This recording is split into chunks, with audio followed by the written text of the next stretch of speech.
Good afternoon, Muskegon. This is Tony Williams. Good afternoon. This is Chauncey Williams, where this is What Do I Do Now? Your guide to credit, debt, and planning for your financial success.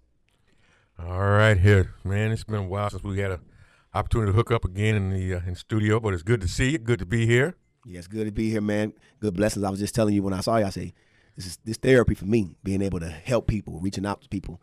And I had one of my mentors tell me, Miss Ivy Jones said, 3 things you got to do, Chauncey: live, love, and laugh. Oh. So I know that when I get to hang out with you, Tony, I'm laughing and I'm living life and I'm learning to love people through this. And she said something else. She said, make sure you are helping other people, but in a way where you get into deeper heights.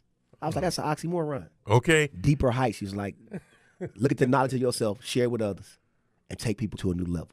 So I just love Miss Ivy Jones. I want to give her a shout out. She calls me periodically and checks me out. Good. And checks on me. So I praise the Lord for her. Good. I'd like to also give you a shout out for helping some folks in my family take care of some issues that they were dealing with, and they were extremely happy with the results of the program. All right, thank you, man. Thank you. Anytime, man.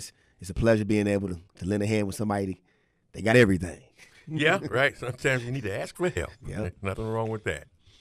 Nope, not at all. So you're unfortunately your basketball season is over. So now you're going to concentrate on your business for the next few months. Yes, I am on concentration on my business, but I'm gonna be around that gym still because that's my passion. It's something I love. So I'm gonna be around. But we're done. But it's our first year coaching. It was a beautiful situation.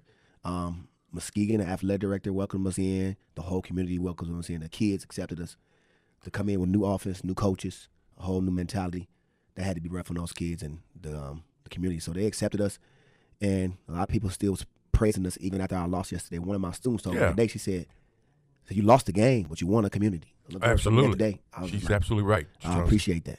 Yeah, I watched the attendance at the girls' games, and there's definitely been an increase in participation among the community, and I think that is a result of the product that's on the court as well as the guys that are on the sidelines putting it all together. So my hat is off to you guys for doing a great job, and you can't win them all, but yet I think you guys have set the foundation for a good future for the Lady Reds of Muskegon basketball. Yeah, I'm going to come in and Rodney Walker on that. The kids in the community love it. You know, I work at the elementary level, so they always approach me and say, I'm going to be at the game tonight. I'm coming, and so supportive, asking about what we're going to be doing in the summertime and the camps and stuff. So, yeah, it's a process. It's a process, Chauncey. You know, overnight success doesn't happen. It's hard work, dedication, and commitment among the staff, the players, community, and I think you guys are, like I say, are off to a great start, and nothing but good things will come in the future. Okay. Yeah. Thank you, Neil. I appreciate that, brother. Coming from you, it's a lot. It says a lot.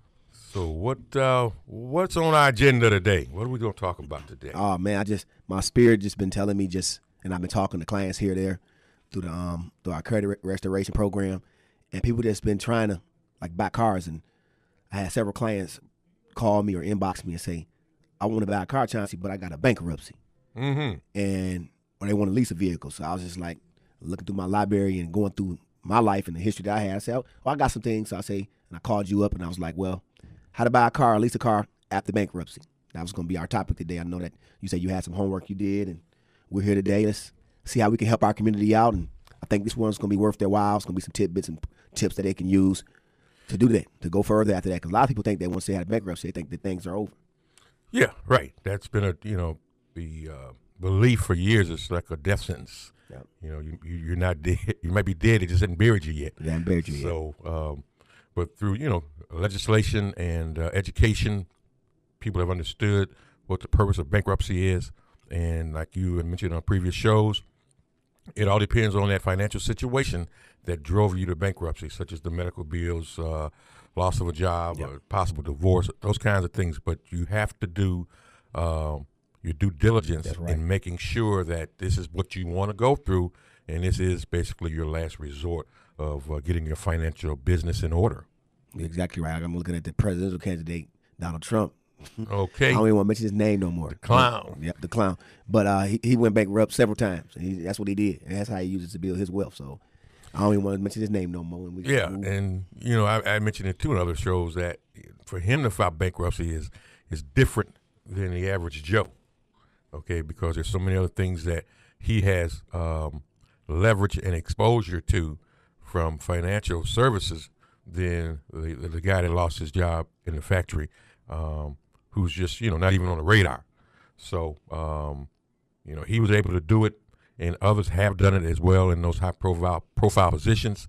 But we can't use the same course of action as they have. So we have to basically go by the law, go by the rules, in hopes of getting back on firm financial footing. Exactly right. Just thinking about that, hey, I'm a common man. I've been through those situations, and it was over 10 years ago, but at the same time, you got to think about, it's about sharing what your experience is so people can know that, hey, how's this person in front of the microphone every week? Why am I listening to him?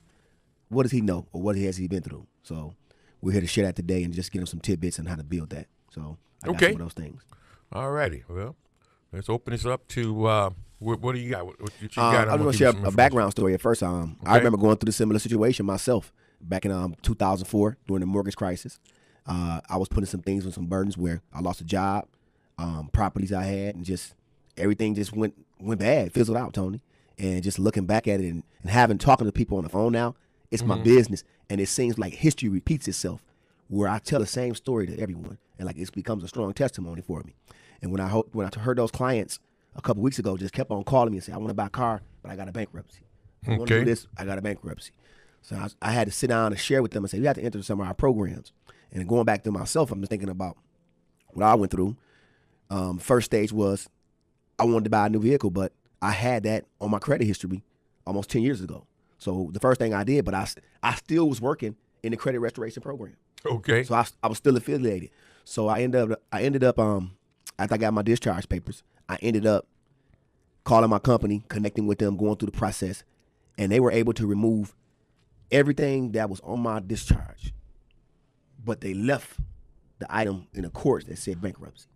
Mm-hmm. So everything that was on it, on the whole file was taken off because it was discharged. Right. So those debts was out of there. So I had to retain the paperwork, but my credit history, I didn't have no credit. Okay. At all. Which in this day and age is probably not as good as having no credit. It's a bad thing, but if you don't have no knowledge, it's a bad thing. Okay. See, I was equipped with knowledge, so I knew to go get a secure credit card, figure out how can I get refinancing for a vehicle having that negative image on my profile. Gotcha. So I had that negative image on my credit report. So I'm like, what do I do? So at the time, I'm living in Detroit, major city. We ended up moving, getting ready to move back here. And my wife was driving a Charger at the time. She had financed a Charger. And I'm sitting around thinking like, okay, I want to build my credit again, but I don't want to hold a car for a long time. So I ended up doing some research, some homework, and said I need to hit a major market. I need to figure out what dealerships, what do they specialize in? Do they specialize in trucks? Mm-hmm. Do they specialize in leases? Do they specialize in sedans? What's their specialty? Is it leases? What kind of finances they do? Is it mom and pop shops? So I come to my terms. I found out, I said, I need to approach a major company. Mm-hmm. So I approached a major company. At the time, it was Daimler Chrysler. And I was looking for vehicles, and I ended up getting a Dodge Magnum. That's what I ended up getting. And I had leased this Magnum. Okay. So when I went in, I think I had a secured credit card, and I had my student loans on my credit report. And when I had the bankruptcy, I was able to put them in a forbearance. So I put them in a forbearance, and I did that. I didn't have to pay on them. So that's all I had on my credit report.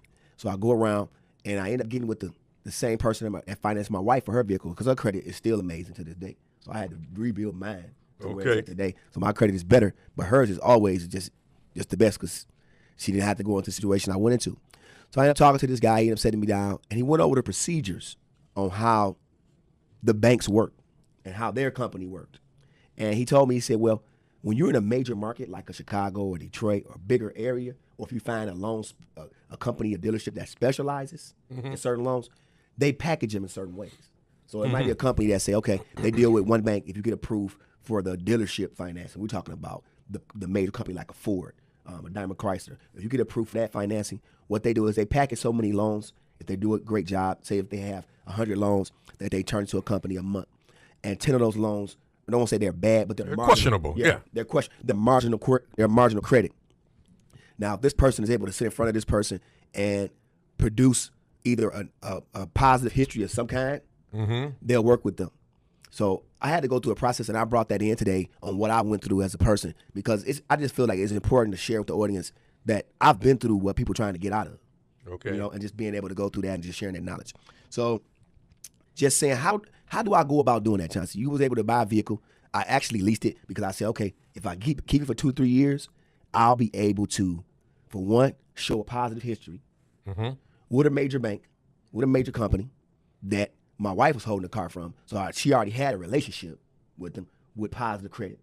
Okay. So I was able to go in. I didn't have to co-sign on her credit. Some people think that, like, do I need to co-sign? Nope, I didn't have to do none of that at all. So I just want to go through that process and some things I did. And just, I know you say you called someone also, Tony, so yeah. I want you can interject where you feel, but I just want to go through the process of what had happened for me and what I did. First thing I did, I called the dealership, and I requested to speak to the new car lease manager. That's the first thing I did. And it was the same guy that sold my wife her car. Asked whether you can finance someone after bankruptcy. I gave him my personal story that I lost my job, just things had happened, and it was a major mortgage meltdown. A lot of people was going through that. And at the time, I didn't really know. I was thinking it was just me. Right, no. You know? So I was able to share that. 7 million people were with you in that bankruptcy. 7 million. Yeah, and now working in the student loan and credit industry, now I hear that story so many times. Yeah. So it's like God had to show me that this is the arena you're going to be in. It's like he sent me through those situations so I can be able to help people on this side of the microphone today. Right. So it says, ask what the down payment range would be on your deal like yours. Ask whether the financing manager will review a copy of your credit report to determine your chances of being approved or making an application. So what I did is I printed my credit report up because I know that if I had a bankruptcy, I was going to have to go several places, and I don't want those hits or inquiries on my credit report. You want to be selective of where you go. Yes. So he said, yeah, I'll look at that. So he was able to look at that. Make a decision whether it's worth your time to visit the dealership in person. Don't give out your Social Security number yet. Visit the best actual dealerships, the high, not the high end, but the ones that got the company right across. Not the mom and pops, not the ones that are going to take advantage of you when you got marginal credit. We know who they are. I'm not going to mention their names because they're in this speaking community right now. We know who they are, yeah. Because I see people posting cars on Facebook. Oh, I got this car. My blessing. You better check that blessing because my interest rate was not high, Tony. Okay. My interest rate was not high. I believe, and we talking about somebody that had a bankruptcy, mine was like 8. That's high. But it was 8% at a time for a lease. That was it. No, I got statistics say that on a $20,000 loan after bankruptcy, you can pay as much as 15 to 18% interest. Okay, so I'm telling you, this plan I'm laying out right now is going to be able to help some people because I went through it. And the first thing that made it most important to me was entering the credit restoration program that I recommend to so many of my clients that I work with. Okay. So when they removed all that stuff off my credit history, the person that I sat in front with my credit report, he said, hey, you got a bankruptcy, but there's nothing on your credit report, Charles. It's like, well, how do you do that? And he ended up helping me get a lot of clients too, so I ended up helping a lot of his people. Oh. So bless the Lord for that, for me being humble enough to put that in front of him. Okay. You know? He's like, what? You don't have that in your credit report. So it says, avoid salespersons until you're introduced to one. So by having my wife saying, like, you need to go to where I get my car at, the guy was real good, you know? I'm going to interject something right there since you hit that salesman. There are certain salesmen that will not even tell you the price of the car until they check your credit score, okay? So there's two components there, the price of the car versus what your credit interest rate's going to be. So before they get into too far involved, they're going to run a credit check even before they give you the price of the car. Because they're trying to make a sale. Oh, yeah. You're right. It says develop a rapport with the lease manager. Then you ask yourself, can this person give me finance? Like you just said it. Are they in there just to be looking at you like, let's pull your credit? Oh, yeah. But then we have to really be pay attention, audience. When you have marginal credit, what they do is they try to put you in a credit lottery. What I call a credit lottery is if you come into, I'm a salesperson, Tony, you come into my office and you want to buy a car, it's my job to sell you something. Mm-hmm. You know? Yeah. I don't care what it is. That's how you eat. That's how I eat. So I got to, if I put you in a seat and we got programs with marginal credit, but they high interest rate, I'm going to put you in, I call it a credit lottery. And when they put you in that credit lottery with marginal credit, audience, they send you to hundreds of banks. Oh, yeah. That tears your credit score up. That's why I say it's good to have a pre-printed out credit report. And that's what I did. Okay. So you was able to look through it and go through it and see all the details. Something I did do is I told him I had it on my credit report. I had a relationship. So avoid the bankruptcy question on the credit application first. So that's why it's good to have the credit report first to see if they'll look at it for you. Ask the new car lease manager, what should you do? Ask what is the best to lease right now, because they have certain vehicles that they're trying to move off the lot. And at the time, that Dodge Magnum was something they was trying to move. And now I'm looking back at them, they're not good cars to buy. That's why. That was why. Because when the winter came, man, I could not move. That car would not move. I'm not trying to give Chrysler bad business, but they don't make them no more. I wonder why. I wonder why. So I was able to build my credit in that vehicle, Tony, but it was a terrible vehicle in the wintertime. Okay. And because it had rear-wheel drive, and it struggled, and that was it. I was glad to be done with that lease, but it helped build my credit score. Yeah, but you're right. It's all about an inventory. That's right. Okay, they're willing to take a chance. That's right. When they got a high inventory on a particular product, and they got people, like you say, with bruised marginal credit, and they'll rather take a chance on getting them in that car so they get that car off the lot and hope they pay for it. Yep, they helped me. I helped them. Right. They gave me an 8% loan, which is not. I mean, I'm not paying 8% on my cars right now, but I'm paying much less on them because my credit is much better, and I'm removed from that situation. But I said, what am I willing to sacrifice? So I'll pay the 8%. You gonna let me lease a vehicle, which don't happen all the time? Right. Build my credit score up, be out of that vehicle, and then have good credit because I leased it. And it makes sense, though, if you do a lease, 2 to 3 year lease, because if they get tied into a loan, with the loan rates of 72 months, man, that's 5-6 years. So it's to that individual's advantage to do the lease. So like you say, you're in the process of repairing the credit, and it's an opportunity to do it and take advantage of the lease situation. Yeah. Also, so after I sat down with him, a series of questions that I was asked. First one was, do you have a trade-in? At the time, I ain't had no trade-in. Okay. I didn't have a trade-in. I had a Ford Taurus that I kept. I was like, I need to keep this car because I don't want to put no miles on the one you give me. I'm using this to build my credit. Yeah, trade-ins you don't get. Yeah. They You don't beat get you on trade-ins anyway. I had a lady in my office, Chauncey, and I felt so bad for her. An elderly lady. Had went down to Grand Haven, got a new car. The car that she had was a relatively good car. She brought that car brand new, and the car was about 10 years old, all right? And she went and traded it in, and they gave her $500 for this car. What kind of vehicle? It was a Chevy Malibu 2006. Oh, it's a good car. And I checked about a week They gonna later. sell it for $7,000. That's what they had on the lot for. $6,500. That's what it was. And I got a call a couple of weeks later from this salesman that I called down there to question him about it. He was at a different dealership when he called me. And he said, I remember when you called down there and questioned the integrity of our dealership for doing what we did. And I didn't like what was going on. He said, that's why I left. He said, but I want to call you back and tell you, thanks for looking out for people that you do business with. And that's why we're here today, audience. That's why we're here today. That's a ripoff. Yeah, he took advantage of it, totally. And that's why I try to talk to people. That's why I post stuff on Facebook and really try to help people reach out to me. That's why I'm sharing my testimony today. It's really about they financial experts. You become an expert because you have experience. Yeah. And you've been exposed to it. And that's a ripoff. That's a great car. Yeah, it was. I was hurt. I'd have gave her $500 for it, Chauncey. Man, I'd have gave her more than that. To me, if you're going to sell it to me on the street, I'll give you $4,000 for that car. Yeah. That's a good car. A first college student car, put on the highway. Excellent car. Excellent car. So I'm glad we came with that. I'm glad we're talking about this topic. The next thing is, what new credit have you established since bankruptcy? He asked me that question, and I had 2 secure credit cards I had. And I also had, I did one of those ones. It was at a time where you could sign on somebody else's credit and get credit. Oh, okay. Yeah, so I did that also with one of my buddies because he worked in the real estate game. We were business partners, and we was able to do that. So I had that on there. He's like, you got a 600 something with a bankruptcy? I mean, it really got to the situation where we are friends right now.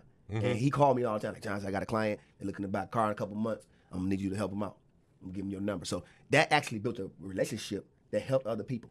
Okay. And seeing me able to have that knowledge at the time. Then something else that can hinder you is if you try to go back to somewhere that you had some witness, it was in your bankruptcy. You can't go back to somewhere you've been because they're going to well, you tried to get another vehicle and you had this on your bankruptcy. They're going to have record of you being in that place. So even if it's off your credit report, they're going to have record of it being there. So you got to think about where you're going. As a discharge, too. It'll show on their records that it was a discharge in bankruptcy. That's right, on their records, on their financial records. Because those are promissory notes for them. It's just like they get vehicles and they sell them like a house. But in the end, they got a note, just a piece of paper. So They're trying to move notes. It's like stock market, like you talked a couple weeks ago. They're like, well, did we move that note to somebody else? Did we sell it? That's all they're trying to move. The product is there, but they're just trying to move notes, promissory notes. So if somebody claims bankruptcy, the discharge is there, but they still have record for it, but it's not in your credit history. So when you go back to that same place, they might not accept you for a lease. Have you owned or financed a car with the same financing company? If you did you have any late payments? That hurts also. What's your payment range? They'll ask you that when you have marginal credit because they can stretch payments and stretch it over months or terms, or do something where they can configure the interest to look whether you have to have which I don't recommend. I don't recommend down payments. I don't recommend that. That's money that's going in somebody's pocket. Dealership. I don't recommend. If you can go without a down payment, the most amount I would say is $500. $1,000 is stretching it. And see, they try to get you during income tax time. Yeah. People are like, I put 3 G's down. My car payment is $500. I'm like, for what? You put $3,000 down and your car you paying $300 a month for what? Somebody's 8 years old. If it's over 5 years old, you getting ripped off. Okay. So it just I'm animated about this, Tony. So I really feel that Passionate. Yeah, because it's an experience that I've been through, and I was able to not scathe. I was able to get through with my skin on my back. And you just mentioned a situation where a lady, just got totally taken advantage she of. could have gave that car to somebody else in her family. Yeah, she could have. Because in the end, the interest eat it up in the first couple of years anyway. Yes. And the principal, you be behind on the principal. If you got good credit, they gonna get some money in the beginning, so you might as well just don't do no down payment and keep your car. Yeah, So she would have been better off. And I tell all my customers, if you're in the market to sell a car, buy a car, call me before you do it. Just let me know. Yeah. Next question was, what is your payment range? And then I mentioned that one already. Why do you need this car? I was like, my whole sole purpose was to build my credit. So because I had the Ford Taurus, I could drive that to work. I could be in this, I could do that. I'm good. My wife had a Charger. She had it on the lease. So she turned that in. The Ford Taurus and the Magnum was right around. So she still had good credit. And I was in the Taurus. He was driving the Magnum. And people in the audience, they probably remember that car. They're like, he did have that car. They did have that. He was driving that little red Taurus. So I was doing that to build my credit. And I bought the Taurus for like $1,500 from an auction. And I ended up giving it to my nephew for a minute for college or something. And somebody came and bought it for like $3,700. So I ended up getting double off of that. Okay. I won't trade. You sound like a car dealership there, man. Getting double. So I'm just having a flashback right now, but I just really several people had asked me about this topic, so I was like, and you was asking like, what should we do? It's around tax time, tax season, people getting money back. Spend your money on getting your credit together, so you can be paying the lowest possible price possible if you can. While you file bankruptcy, and just looking at the scoring point system when you deal with major companies that finance vehicles. The first thing is say, do you own or rent? That's an important question that goes in the equation. Do you have a phone in your name? Do you have a checking or savings account? Local bank references, that's very important. How long you have bank accounts or savings accounts, or if you have any saving bonds or any investment portfolios. Time on the job, years and months is important. They want at least, we say about 2 to 3 year history. That's what I hear most of the times. Okay. When you're buying homes or cars. Have you ever filed bankruptcy? Always gonna ask that question for the point system. Have you reestablished credit at the bankruptcy? As you can see, that comes up in the scoring system, and it comes up when you're dealing with the dealership. They're gonna look at those components. So you got to find things to balance those things out. Age balances out. Time on the job, history where you live at. Those things give to your credit score. It's a configuration. Like you being older than me, you're getting credit for your age. Oh yes. They give you credit for that. That's part of your equation in your credit. So it's just things to look at and be able to see and receive. Just going through several places you can probably go to. The first ones are the places I don't want you to go to. All right? I'm going to give you a list. It's about 8 of them. Buy here, pay here car lots. Stay away. When it look like they got 19 different brands there and they all older vehicles, don't go there. If it's a mom and pop on the corner, they have the ones where they're going to send you to somewhere. If you got to finance, they're going to get the big down payment and they're going to charge you high interest.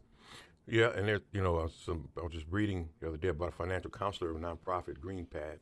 Debt Solution says that these dealers offer to sell cars with no credit check, no money down. And what they're doing is they're preying on consumers who are uneducated about the process. Yeah, so that's what we're doing, is trying to educate you about the process. So if you see those, don't shop there. Because I stopped in one day to pay. I want to pay cash. Yeah, so you can try to see. I just want to see what we can deal with on a cash basis. Yes. Man said, we don't want your cash. You can leave now. You want to put that chain and ball in your leg. Yeah. He said, we don't deal in cash. I said, okay. Thank you for telling me because I won't. They don't get rich off cash. Ever come back? They get rich off. They get rich off interest. And he was also went on to say about there are 25% of the vehicles that are sold on these buy here, pay here lots. 25% are repossessed. Wow. That's like one out of every 4 cars they sell, they actually get back and they turn around and resell it again. So then they gave somebody else another marginal credit hit. Yeah. And see, a lot of people think that the first thing that they can go get is a car. Don't do that. I did it because I was like, well, I needed a vehicle because I know my wife's lease is about to end. So I said, let me build my credit in the process and stop hitting her credit up because I'm coming out of a bankruptcy and I know how to build my credit. Right. It was one of the toughest challenges in my life. I'm not bragging about it at all, but I learned so much and I done helped so many people afterwards. So it's like God gave me a purpose in it. Like, you know, I prayed to God. I was like, give me a gift to be able to help people and influence them in a way. But he had to give me a story to go along with it. You got to have a testimony. And I see why he did it. Okay. It's 10 years, I'm 10 years removed from that. And I look back at it. It's almost 12 now. I look back at it. I'm like, I went through, excuse my language, I went through the hell. Okay. And being able to have Financial the hell. information and the resources and people and being able to still have them resources and people in that circle. It's like, how do you know them people trying to see? Like, I went through it. I Okay. went through the storm, but I was in the middle of it. I was calm when it was circling around. I said, God gonna dig me out of it like Job. Because me and you Christians right here. Oh, so yeah. We got to be real with the audience. Okay. We know. not money flashers. Tony's a good brother, a great mentor in the community. And that's what we all about, community. We are here to help you. We talking because we want to give back to you. People tell me all the time, say, Chance, you giving away a lot of good stuff. You're like, well, why are you doing this? I'm like, I went through a lot of pain. Right. I don't want to see you go through the pain I went through because your prayer life might not be like mine. It might not be. And everything you can't get paid for that you do. When you've been giving the skills and the knowledge, the tools to help people, you don't have to charge them for everything that you do because, you know, blessings are priceless. And that's where I look at it, Chauncey. Yep. We do things to help people. And you never know where your blessing is coming from. That's right. I tell people all the time, like, for the things I do, I'm like, I get compensated because I work for companies. But at the same time, it's things that I do outside of that. And people ask me, like, what do you charge? What do you charge? Even if I get them some information. If somebody wanted a letter to improve their credit because they had something, a credit card, and it was good credit. And it was a bank that they had for like 4 or 5 years. And they wouldn't report on their credit report. And they never had late payments on it. They're like, Chauncey, not reporting my credit report. I said, oh, give me a second. Went in my library at home, emailed them. I said, all right, now fill this out, send it off. Now it's on their credit report. They're like, man, you got that 5 years. Like, what I owe you? I like, you owe me a sandwich. You know, Okay. Right. that was your popcorn. You see me at the game or something. You know, and that's what I'm about. You know, it's good to see that. Like, how you know that stuff? Like, I've been there. I know how it feels. But you dedicated yourself to learning the process. Yeah. Educated yourself with the information that's been presented to you. And now you're just a vessel and a vehicle that's giving it back to the community. But you're also employing those people to do their research, to do their due diligence, to learn about these kinds of things. And we're just giving you some tidbits of information. There's a wealth of knowledge out there, especially on the internet. Man, it's a wealth. And you just can't make off-the-cuff rash decisions when it comes to money. You have to take your time and do it right. Got to process it. The other companies were the ones I want you to stay from is general financing companies. It's certain banks out there that are like internet banks where they try to finance vehicles and they charge the astronomical amount. And you might find them on Facebook. Get a new car. We put people in luxury vehicles with bad credit. I'm like, you telling me you want a Ford Mustang, a 2016, and you got bankruptcy? You don't want that. You don't want that problem. Like you said, you're gonna be one of them 25% coming back to get the loan. Give it back. They're gonna get the car back. Another one is high interest finance companies working exclusively with car dealerships. Those are the ones when you can't get approved by the major name, the GMC, the Ford, the Daimler Chrysler. Yeah. They go be the ones when they put it in the lottery. Yep. Yeah, you're not gonna win the lottery. They're gonna win the lottery with you because you're gonna get that. It's inhaling that new car smell. New car smell. And it's gonna wear off, and you're gonna be like, I'm still paying this much money for this car. Yep. And you're gonna be upside down on that loan. So stay away from them. If you can't get approved for the first original one, work on your credit some more. Next, these are the good ones though. The car dealers at advertising, creative financing. For people like myself, where I was bankrupt, they were able to help me put me in a creative situation because they wanted to move a vehicle, but they leased it to me that I had a warranty on this deal. So when it was done, I was done with it. Right. I was able to turn it back. Good deal. So that was a good deal. A vehicle that didn't drive good in one time. It was timing out. The brand was they discontinued it, but they still had a lot of them. So I helped them. They helped me. That was creative financing there. Credit union financing, that's good. Going straight to your bank, that's good because you got a relationship.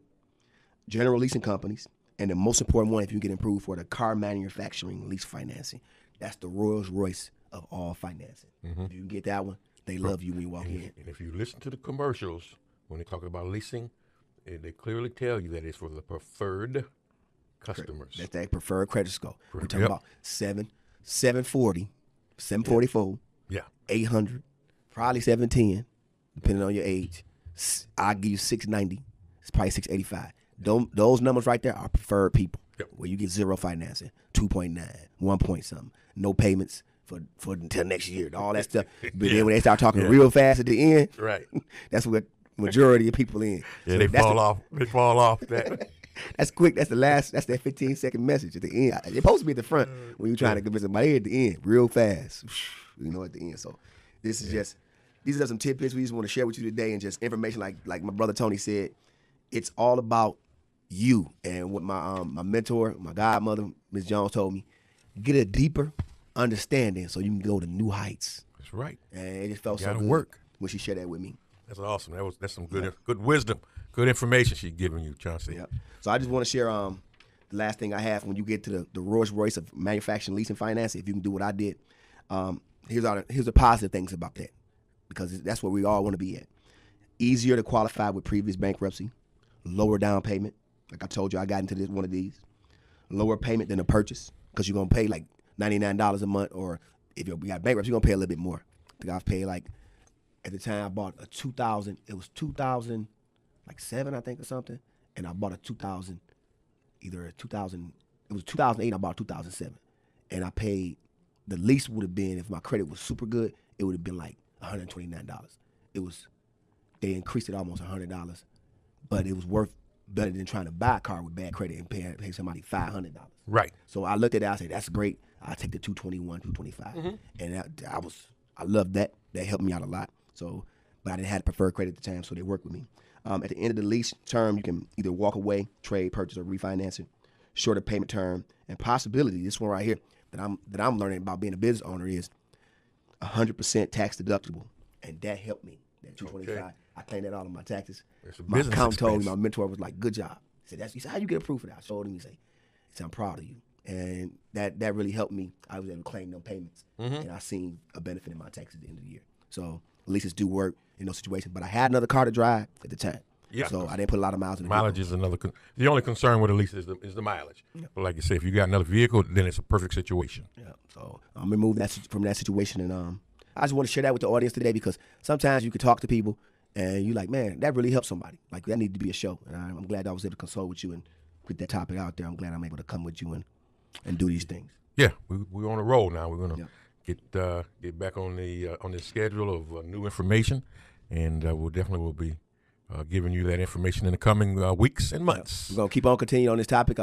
Credit after bankruptcy. I think that this is something worth it, because people got New Year's resolutions. Let's build them up. Let's go. I'm Chauncey Williams. And I'm Tony Williams. This is What Do I Do Now?